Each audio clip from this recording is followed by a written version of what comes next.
કોઈ મૂંઝવણ જણાય તો કમેન્ટમાં ચોક્કસ પૂછી શકો છો. Hello friends, welcome to basic and speaking English daily vlogs day 19. મિત્રો, ડે 18માં ભૂતકાળના ટુ બી ફોર્મ જોયા. આજે જોઈએ ભવિષ્યકાળના ટુ બીના રૂપો શેલ બી, વિલ બી. હકારનું ફોર્મેટ ભવિષ્યકાળ માટે જોઈએ તો કર્તા પ્લસ શેલ બી કે વિલ બી પ્લસ અન્ય શબ્દો. એક વચન માટે I shall be, he will be, she will be, it will be. અને બહુવચન માટે we shall be, you will be, they will be. For example, I shall be a teacher, he will be an engineer, she will be a doctor, it will be a printer, we shall be in a programme, you will be a good listener, they will be businessman.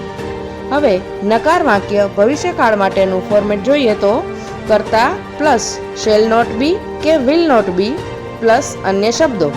For example, he will not be a lawyer, they will not go there, I shall not be a singer, she will not be a DJ, it will not be a good for us, you will not be a good writer.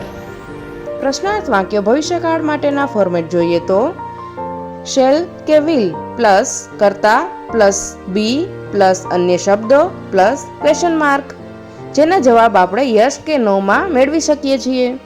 For example, will they be teachers? Yes, they will. Will he be a counselor?